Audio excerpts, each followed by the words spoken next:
So hello guys, आज का question देखेंगे। आज का क्वेश्चन है मिनिमम फॉलिंग पाथ सम। तो आज के क्वेश्चन में हमें एक मैट्रिक्स दिया है और उसमें से हमें एक फॉलिंग पाथ फाइंड करनी है जिसका सम मिनिमम हो। मतलब अगर यहाँ पे है तो हमें हर एक रो में से अ, इस ऐसा एलिमेंट चूज करना है कि वो कनेक्टेड रहे एक पाथ में और उसका सम मिनिमम हो। एक रो से एक रो के एलिमेंट से दूसरा रो का एलिमेंट एक्सेस करने के लिए ये तीन कंडीशन है जो कि है मतलब अगर हमारे पास कोई एलिमेंट है तो उसका हम एक तो बॉटम वाला एलिमेंट एक्सेस कर सकते हैं, एक तो लेफ्ट वाला, एक तो राइट वाला। यहाँ पे राइट वाला नहीं है तो दो ही एक्सेस कर सकते हैं। और वन के लिए यहाँ पे हम बॉटम लेफ्ट एंड राइट तीनों एक्सेस कर सकते हैं। सो हमें एक ऐसी बात फाइंड करनी है जो हमें मिनिमम सम दे। सो फर्स्ट एग्जांपल को देखें तो यहाँ पे ये मैट्रिक्स दिया है जो कि मैंने इधर ड्रॉ किया। सो यहाँ पे हम देखें तो वंस वन लिया, फिर वन के बाद ये तीन एलिमेंट एक्सेसिबल है, फिर फोर लिया और फोर से ये दो एलिमेंट एक्सेसिबल है, फिर एट लिया। तो इसका सम हो जाएगा 13 जो यहाँ पे मिनिमम है, क्योंकि अगर वन से फाइव एंड फाइव से सेवन पर भी ले तो 13 ही आएगा और बाकी सब केस का उससे ज़्यादा सम आ रहा है।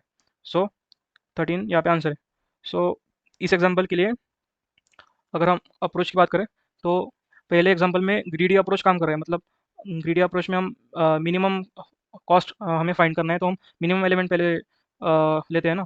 तो यहाँ पे ग्रीडी अप्रोच हमारा काम करेगा क्योंकि यहाँ पे हम वन मिनिमम ले रहे हैं, वन से जो एक्सेसिबल है उसमें से ले रहे हैं मिनिमम, और यहाँ से भी जो एक्सेसिबल है मिनिमम उसको ले रहे हैं। सो यहाँ पे 13 हमारा ग्रीडीली भी आंसर आ जा रहा है, पर ग्रीडी मेथड हमारा हर एग्जांपल के लिए काम नहीं करेगा। सो यहाँ पे बाजू पे एक एग्जांपल है, सो इसके लिए देखेंगे। सो ग्रीडीली अगर हम कोई एलिमेंट पिक करें तो वन रहेगा क्योंकि वन तीनों में से कम है। सो वन से दो एलिमेंट एक्सेसिबल है, ये वन और टू। सो ग्रीडीली हम दोनों में से छोटा लेंगे, वन लेंगे, और वन से भी ये दो एलिमेंट एक्सेसिबल है तो हम सेवन लेंगे। सो यहाँ पे हमारा आंसर आएगा 9। बट अगर हम और एक बात देखें जो कि है, अगर हम टू से स्टार्ट करें, अगर हम टू से स्टार्ट करें तो हमें मिनिमम ये और ये है। सो अगर हम ये वन लेते हैं तो हमें ये भी एलिमेंट एक्सेसिबल है। सो यहाँ पे हमारा सम फोर हो रहा है।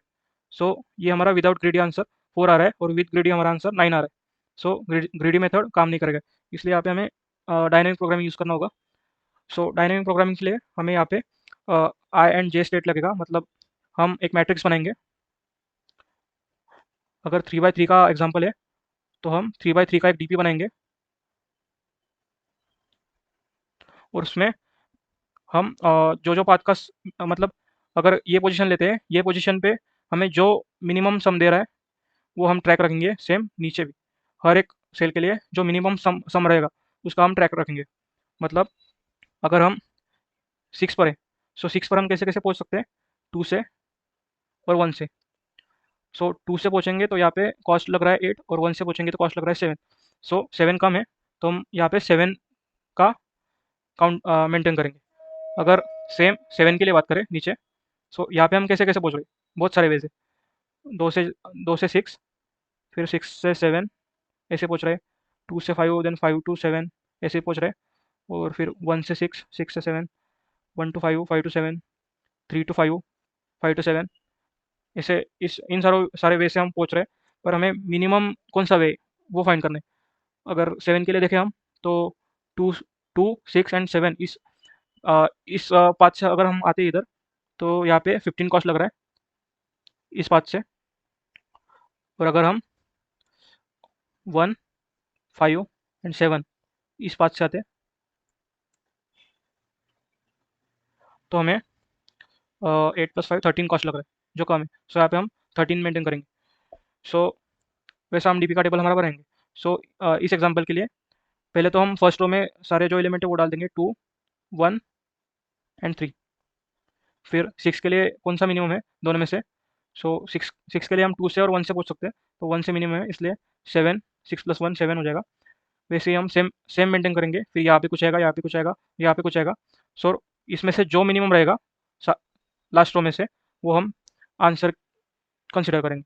सो इसका कोड देखेंगे। सो अगर कोड में इम्प्लीमेंटेशन की बात करें तो हमें सेम साइज़ का एक वेक्टर बनाना पड़ेगा। सो वेक्टर हम बना लेंगे यहाँ पे डीपी, और उसको साइज़ दे देंगे, n बाय n का वेक्टर है इसलिए इंट n में साइज़ ले लेंगे, और यहाँ पे n बाय n का वेक्टर बना देंगे, 0 से इनिशियलाइज़ कर देंगे हर एक सेल को।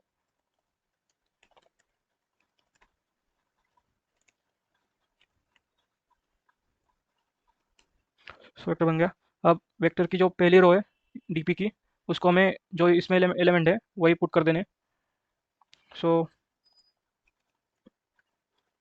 पहली रो में भी आई n एलिमेंट रहेंगे। सो 0 टू n तक लूप लगेंगे, और डीपी ऑफ 0 और आई, यहाँ पे हम मैट्रिक्स ऑफ 0 आई स्टोर कर देंगे। मतलब पहली रो में हमारे सारे मैट्रिक्स के एलिमेंट आ जाएंगे। उसके बाद हमें डीपी अप्लाई करना है। डीपी अप्लाई करने के लिए हम लूप लगाएंगे।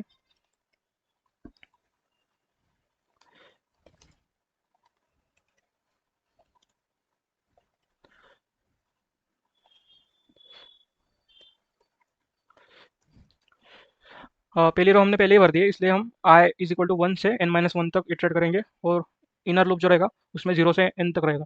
सो हमें 6 के लिए फाइंड करना है, उसमें उसके जो पिछले एक्सेसिबल एलिमेंट है उसमें से मैक्स क्या है। सो अगर इफ़ इसका इंडेक्स क्या रहेगा, आई जे, और उसके ऊपर का इंडेक्स हमें एक्सेस करना है, तो उसके ऊपर का एलिमेंट एक्सेस करने के लिए हमें i-1 करना होगा। सो i-1 जे अगर करेंगे हम, तो उसके ऊपर का एलिमेंट एक्सेस होगा। और अगर i-1 एंड j-1 करेंगे, तो ऊपर के लेफ्ट का एलिमेंट एक्सेस होगा। i-1 और j+1 करेंगे तो लेफ्ट का एलिमेंट एक्सेस होगा।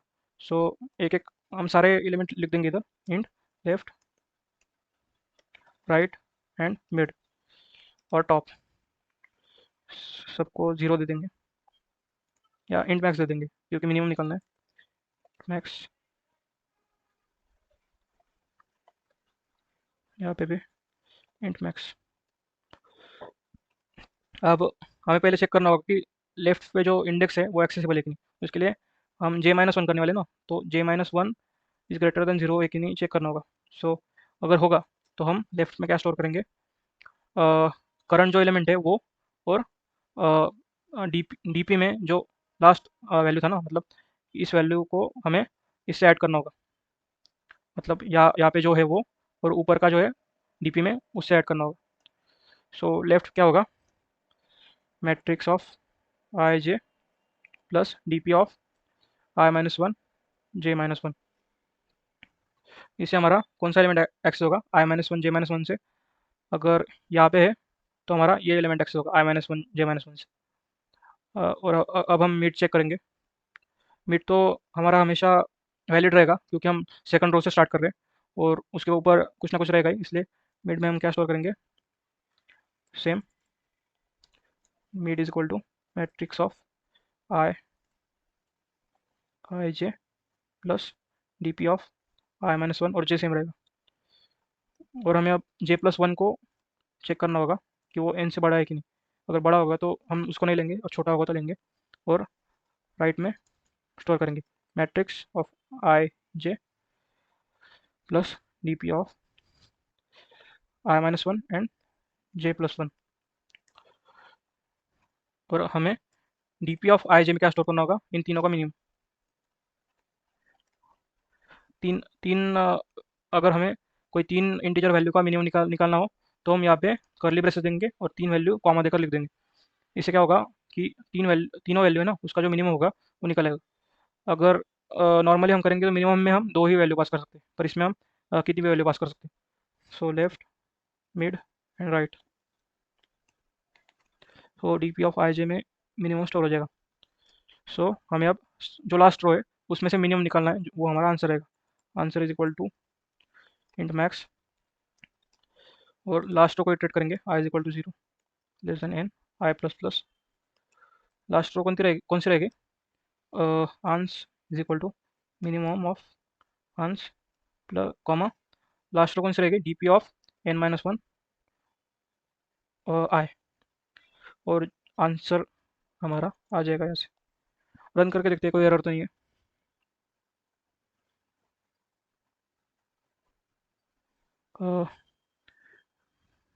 मिड नहीं है, टॉप है। सो अब देखेंगे।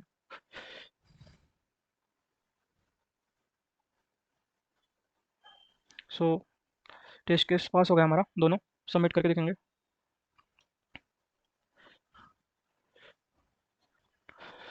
सो रॉन्ग आंसर आ रहा है, कुछ तो मिस कर दिया हमने। सो यहाँ पे हम इंडेक्स जीरो भी हो सकता है, इसलिए यहाँ पे हम इक्वल टू डाल देंगे। अब सबमिट करेंगे।